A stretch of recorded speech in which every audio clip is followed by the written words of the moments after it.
Hi everyone, welcome to week 2 of the Raw Football Weekly. For those of you that were brave enough to watch one episode of this nonsense and stick around, thank you. And for any new viewers, welcome.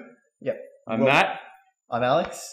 And let's just jump straight into it. Before we get started, I know we usually start with some A-League, but I wouldn't feel right unless we quickly send a shout out to Fabrice Muamba, who I'm sure you all know went down in the middle of the Spurs-Bolton FA Cup game. Still in a critical condition in hospital as we speak. Hopefully makes a full recovery, Alex. Yeah.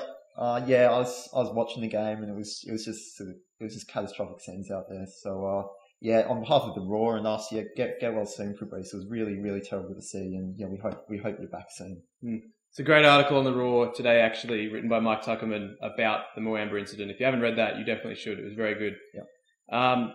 Moving on to some A-League. Melbourne Victory waited until they were out of finals contention to pull out their greatest performance of the season. A growing trend, it seems, with Gold Coast recent bursts of form. Melbourne dominated this one, I thought. Just from start to finish, they never really looked like losing it. I thought this loss has been coming for a few weeks, Wellington. I think. I mean, they've been playing a bit smash and grab for a while, and it was bound to blow up in their face eventually. Luckily, it won't hurt them too much.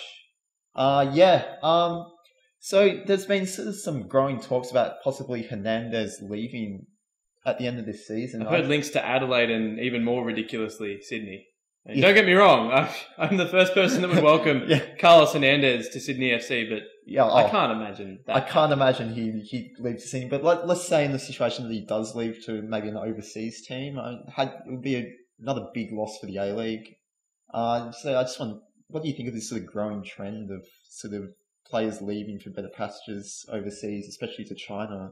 Well, it's something that we're going to have to get used to. It's never going to change. Yeah. We're not a big league. We're never going to be able to compete with Europe. And as much as I love the A-League and you love the A-League, and as much as we believe in the product that is the A-League, it's never going to be a top flight league. And the moment that some of these players get a sniff of something better, they're going to go. And there's just something we have to expect. I mean, sometimes they come back with their tails between the legs. Often, they're not the same player that they were before they left. Yeah. But there's not really anything that anybody can do about it. It's a bit sad, but I mean, look at some of the most successful countries in the world are full of selling leagues. I mean, it's true. The Netherlands, I mean, guys fly in and out of the Eredivisie all the time. The French league to an extent. But speaking of the Eredivisie, Brett Holman in a big money transfer to Aston Villa. Our man, we've sort of been discussing this throughout the week, us two, and we're very happy about it. We think he's going to do well, actually. This is sort of what Villa need at the moment is a good player, I guess. As you can see from the fact that I have a Brett Holman jersey, I've been his biggest fan. Some might say Matt Bungard is a fan. Some might say Matt Bungard is Brett Holman's biggest fan and has been for a very long time. Yeah. I think I mentioned firmly tongue-in-cheek that Andy Cole's goals in a season record was going to be crashing down next season, and you responded with a reference to Frank Lampard's midfield exploits being left in the dust by our man Brett Holman. Is it worthy to say English Premier League, watch out? I'd say that Arsenal 03-04, Invincibles, watch out, because Aston Villa 12-13 are coming. A Heskey-led line backed up by Holman with a Bonglahor on the wing. You cannot get much better than that. That is just a recipe for success right there.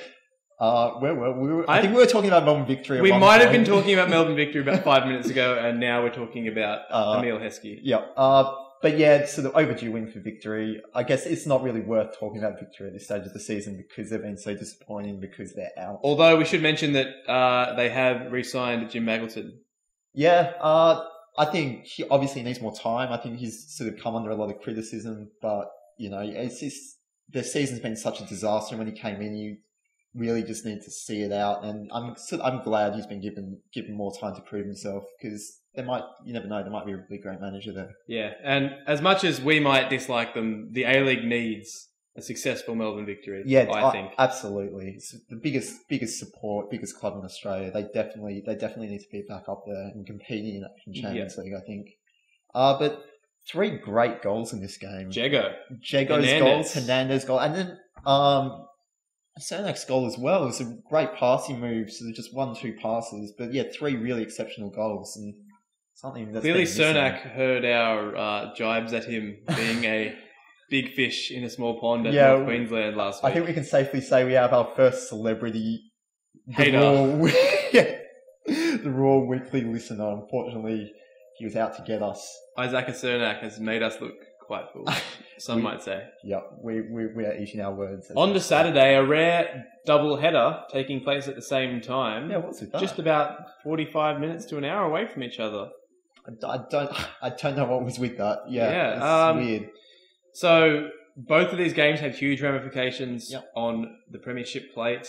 Central Coast getting it done, I guess, with a 1-0 win against Adelaide. They were far from convincing, but I mean, they rarely are. Yeah, I think in this case they just needed the 3 points. It didn't really matter about the performance, although in the second half I thought they were much improved from the first half. But the most important thing was getting the 3 points, and especially against an Adelaide side that has been struggling all season. I think it's job done for Central Coast, to be honest. I don't think Arnold will be looking too much into form right now or into how they're playing. They just need to finish this season on the high note because they've been struggling for a while now. So yeah, positive result. I'm taking the positives out of that one for Central Coast. I don't know about you. Well, I do my best to try and bring them down, such as the Sydney fan in me. But if they do get it done next week and lift the plate, I don't think anyone would really argue it.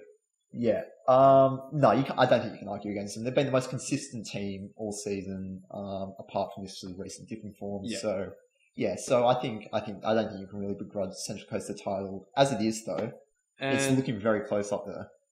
Speaking of very close, they almost clinched the Premiership outright on Saturday. Yep. Brisbane just doing enough to get past Newcastle 2-1. This was one of the best games of A-League I've seen in a very long time. It was an absolute cracker. And as Brisbane, true to form, just missing chance after chance. But in this one, it wasn't only Brisbane. The Theoklitos double save off Brocky and then what a save, Jeffers was just fantastic. That was outrageous. This is a cracking game. And it was good to see the Newcastle fans were really up for this one as well. But what wasn't great was the pitch being absolutely bathed in rugby league markings and sponsorship. It's never. But that will come with the territory. Yeah. I was reading about this thing on the Raw. Actually, it was an article on the Raw website. It was just saying how Newcastle Knights and the Jets are linking up and sort of advertising double tickets over the weekends, and the A-League should be doing more of that. Absolutely. It's like with this We Are Football thing, it's kind of trying to separate themselves from the rest of the leagues when they should be. We need to learn that the other codes are our friends. And maybe not. Maybe it's not as black and white as that, but if there's more to gain out of getting into these amicable relationships with our code rivals rather than trying to distance ourselves like the AFL tends to do. Yeah, exactly. And the A-League is still a new league, and they're trying to compete against sort of league and AFL. We've been around for sort of decades and decades, and if they're going to try and separate themselves like this and make themselves enemy of these leagues, then they're only going to lose supporters. Although in the last week there have been 4 football games at Allianz Stadium. A Sydney FC game, 2 Roosters games and a Waratahs game, and the Sydney FC game had the highest crowd by about 5,000. Yeah. The Big Blue game. I know it was against Melbourne, but still. It's a great sign for Sydney fans. Maybe they're starting to come around. Take those wins when we can get them, I say. Absolutely. Back on to the Newcastle game. So Newcastle with another bad result here. I guess against Brisbane you can't really be too harsh on them, but sort of a disappointing draw at home against Gold Coast last week. Now the loss this week, they're sort of they've put themselves in a position where they have to get a result in this Sydney game now. Well, Barisha with another goal equals Shane Smeltzer's record for goals in a season with 19. If he gets one next week, he will stand alone as the A-League's top ever marksman in a single season. Yep. Couldn't happen to a nicer human being. Yet another argument this week. With his teammate. We almost had a Lee Bowyer, Kieran Dyer moment between he and Nakajima Ferran. Oh dear. I'd say the highlight of this was the close-up replay we got during the game of him yelling obscenities at Nakajima Ferran, only for the free kick from Ali Abbas to then sail straight over Barisha's head because he didn't jump in the wall. Which was the equaliser, by the way. Yeah, Abbas with a very nice free kick. That was a great free kick. Looped over the wall, left the Okotos rooted to the spot, and just... Yep. And from then, we thought maybe it was one of those games where Brisbane had just thrown it away, but... So Calvano giving away 2 penalties. To his credit, didn't really complain to the ref about either of them. Yeah, well, they were 2 blatant penalties. The first missed by Henrique. That was it was awful. Like almost Eugene Daddy. Yes. Eugene Daddy. Wow, that brings me back. If any of you have not seen that, just YouTube Eugene Daddy penalty. It's fantastic. It will be It will be the first. Hit up there when you type that in. But yeah, it's a classic. In Daddy's defense, the most publicity a non-Robbie Fowler moment ever got on Soccer AM was that penalty. So full credit to him for taking the A-League internationally. Yep. And then the second penalty was put away by Mitch Nichols. Yep, emphatically.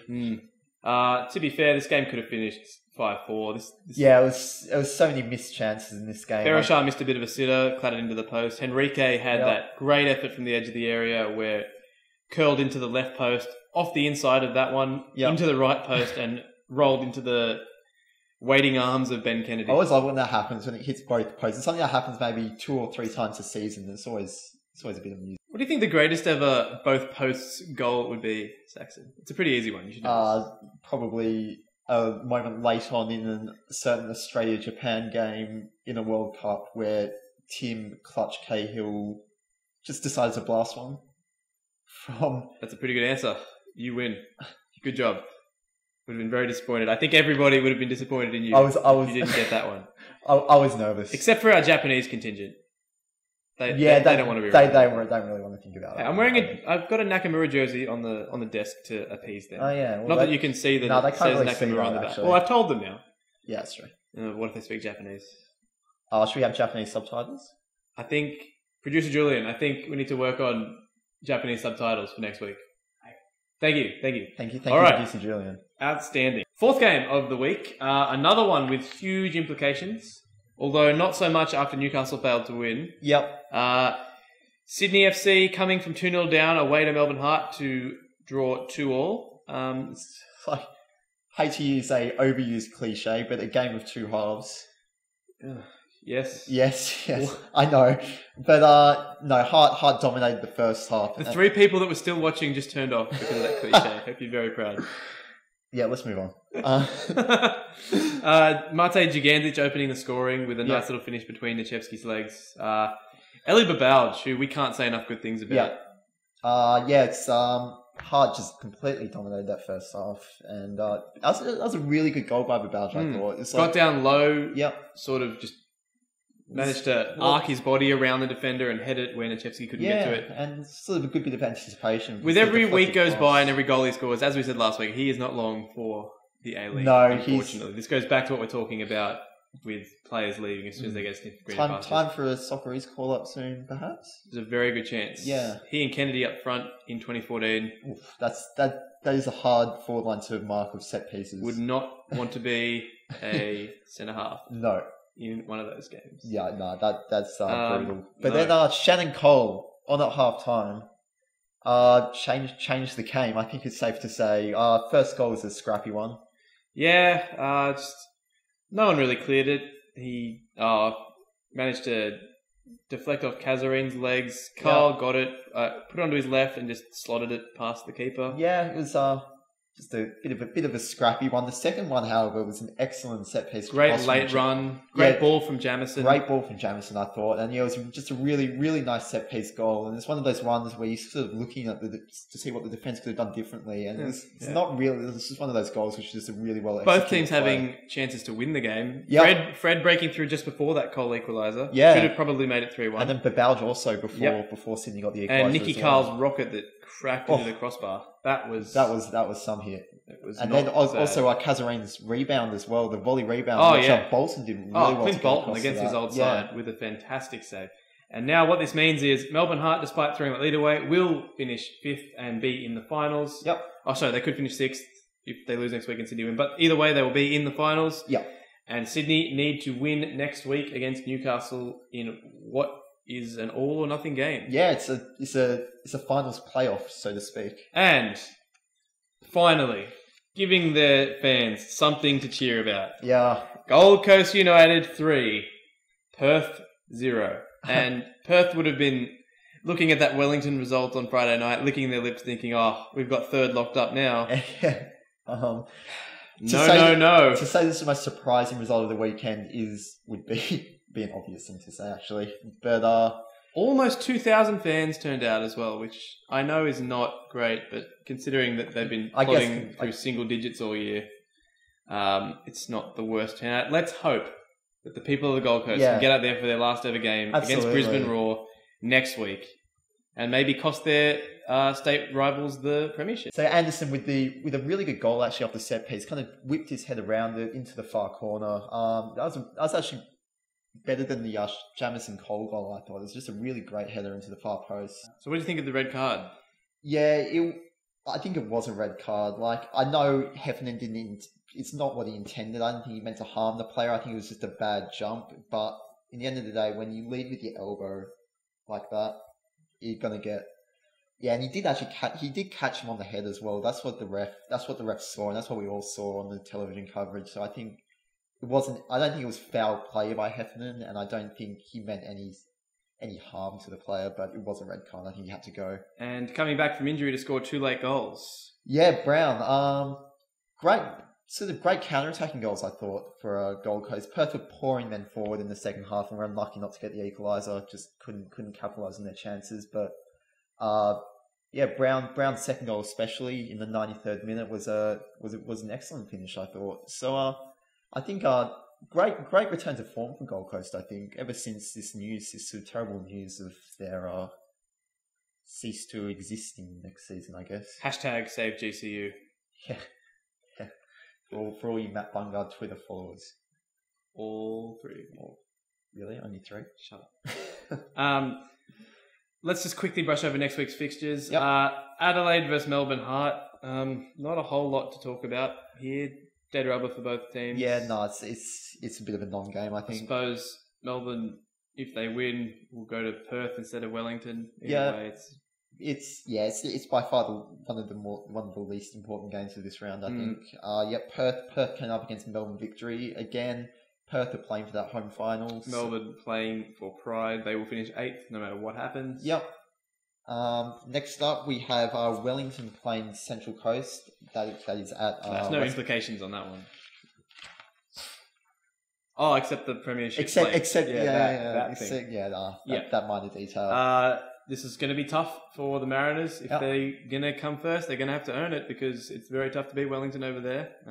Wellington have been great all season at home. Yep. So, that's going to be a tricky game for them. We'll be watching that at the Captain Cook Hotel on our way to Allianz Arena, where Sydney will be taking on Newcastle. Yep. In a game where a Sydney win will see them into the playoffs, a draw or a Newcastle win will see them. Yeah, and Sydney's record against Newcastle has been good up until that debacle that we sat through. Yeah, so a couple of months ago. This should be an interesting one, definitely. Well, interesting to say the least. By far the most interesting game of this round. And should the Mariners fail to win, this last game of the round suddenly becomes a whole lot more interesting with the Gold Coast, as we mentioned, hosting Brisbane Roar. Hopefully, some people show up. I really hope so. Yeah, that's all I can say. I hope the Gold Coast sort of community gets behind their team and shows that if they want to have a football team, if they want to have a football team, they need 8,000 plus. Absolutely, they need a really good crowd, and this should be a really great game too because Gold Coast obviously are playing for a lot of club pride, and as you said before, Brisbane are playing for a title, and with Central Coast with a really tricky away day, I think they very well could be playing something in that game. And do you think anything would make the Gold Coast players much more happy than costing Brisbane the premiership? No. That's really it's their grand final. Yeah, absolutely. They're playing for their club. Yeah, completely agree. Let's move across to the other side of the world and talk about some English football. Wasn't much Premier League action this weekend. Pretty dull. Pretty dull across the board, apart from maybe the Swansea drubbing in London. They've been so impressive this season. Like I didn't see it coming at all, to be honest. A lot of people did. I didn't. They've been by far the most tactically solid of the 3 promoted teams. And I know we have a Muamba card sitting there this week. But I was also going to put our player of the week next to him, but I couldn't find a Sigurdsson card, unfortunately. Oh, you don't have a Sigurdsson card? Well, he didn't. He joined midway through the year, and these cards were made at the start of the season. Get it together. Blame the January transfer window, Saxon. All right. Just, with all those cards. Really think about these things before they move clubs in the middle of the season. It's just selfish. Are you done? Yes. All right. Man United spanking Wolves away from home. Wolves are just looking increasingly desperate. They've been shocking. And they are now last. They are now last. And I don't see it getting much better for them, to be honest. Wigan's sort of starting to pick up some points. And with a good away draw. Blackburn as well. Blackburn up to the dizzy heights of 16. Whew. Good times. Heads are spinning at Ewood Park. Yep. Apart from that, not much else. Newcastle with a good home win, continuing their European push, and I guess distancing themselves from Liverpool. Cisse with an excellent early goal in that game in the 11th minute. He missed a whole host of chances in that game, actually. Some would say the real Cisse. Yes, I would say the real Cisse. Well, he has 2 working knees, so... Yeah. Ooh. Mean. Let's quickly talk about some FA Cup. Obviously, we're not going to touch on the Spurs-Bolton game very much. Yeah, obviously we talked about that at the start, but yeah, just really horrific scenes there. Chelsea, Torres, finally. Not just one, but two. Would you say when it rains it pours? Because I would. It was raining Torres goals at Stamford Bridge, that is for sure. It's great to see him score again, though. All he has to do is get a loan move to the Championship for the rest of the season, and the goals will just flow. Goal will just be flooding. Come to Leeds, Fernando. Yep. You're more than welcome. I'm sure you will. And Liverpool continuing their good run of cup ties for the season with a 2-1 victory over Stoke. So all of a sudden, Liverpool's season sort of seems to be validated. They've won this League Cup a month ago, and they've obviously got a massive FA Cup semi-final. I think they're probably out of Champions League contention, barring a massive late fight back in the league. But all of a sudden, it's not a complete loss of a season for Liverpool. Of course, Peter Crouch grabs the Stoke goal. Yeah. Who else? There's this really funny picture which some photographer took of Peter Crouch and then Spearing. Oh. And it's like Spearing actually literally goes up, because Spearing's ducked over, so Spearing actually goes up to Peter Crouch's waist. And it was embarrassing for Spearing, I thought. And as much grief as we like to give Luis Suarez, credit to him for coming out after the game and dedicating his goal to Muamba. Yeah, well, players from all around world football have been doing that. It's really we forgot to mention that in the Chelsea game, actually. Gary Cahill, when he scored, took his shirt off to display an undershirt saying "Pray for Muamba." So these things always bring footballers together. So it's great to see. Obviously, the other FA Cup match, Everton home draw against Sunderland. Tim Cahill amongst the goals. Classic Timmy. Guess what part of his body he scored with? His head. Yes. That was a tricky one. Good on you. That was a tricky one. Good on you. It was a tricky one. Yeah. So that game will go to a replay. Yeah, we'll go to a replay played in a couple of weeks' time. Everton will be a bit disappointed with that one, I think. They won't want to go away to Stadium of Light, which is obviously a very difficult place to go to in big games. So I think Sunderland should have enough in that one. I don't know about you. Yeah. Who knows? Can't make these predictions, can you? It's just outrageous to pick a winner. Bunga's above these petty predictions. Absolutely. There is a huge swath of midweek fixtures on Wednesday morning. Where have these bad boys come from? Manchester City taking on Chelsea. Yep. Spurs at home to Stoke. Everton at home to Arsenal. And QPR will host Liverpool. All legit games, actually. A Spurs-Stoke game should be an interesting game to watch, obviously. You don't enjoy playing Stoke, you might say. I don't think any teams do. Any team does. But obviously after the whole run, I think it'll be a bit of an eerie atmosphere. How many will Etherington score?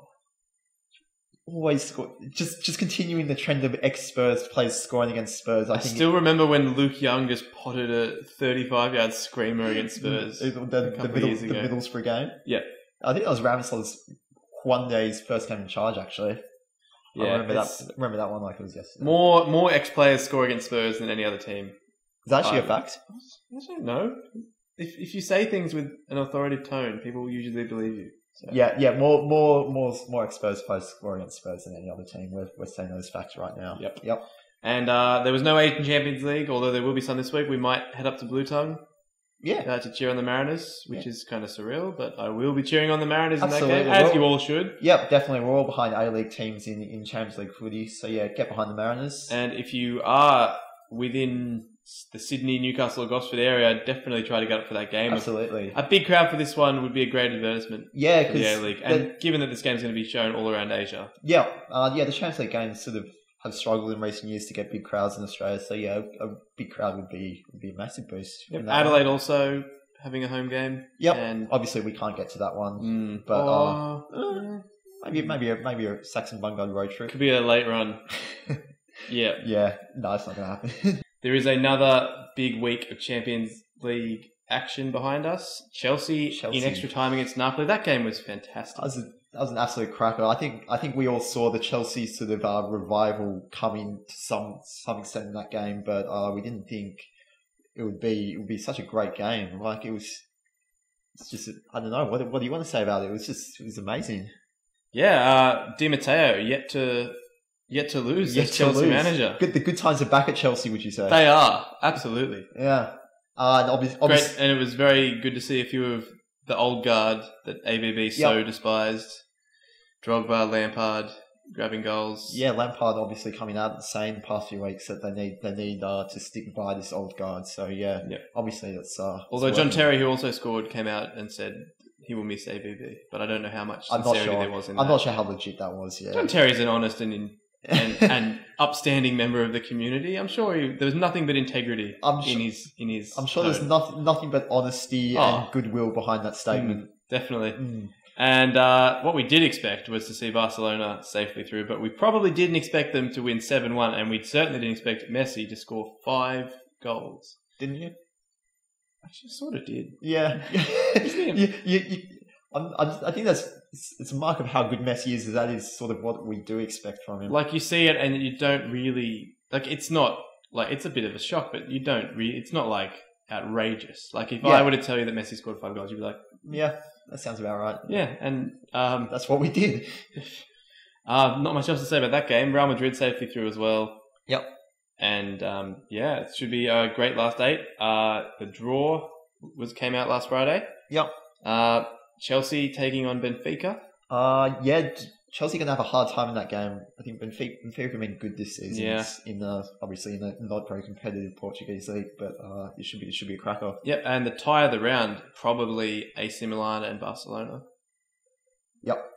Obviously a repeat of their of the group stage. See if Kevin Prince Boateng can knock in more crackers. Just to knock in a few more goals of the season. Yeah. That's probably about all we have time for this week. Apologies that I didn't get a Dyer and Dahl reference in there at any point. There it was. Thank you. There we go. Matt Bungard, everyone. I can't claim that one again, though, can I? That would be cheating. No, we're going to take them when we get them. Absolutely. Think. Yeah. So just like he used to take the chances when he got them back in the A-League. The ultimate opportunist, would you say? I'd say that's as good a note as any to end on. So thank you, everyone. If you have any emails, please send them to this email address and we will read them out. Thank you for watching, and hopefully we'll see you again next week.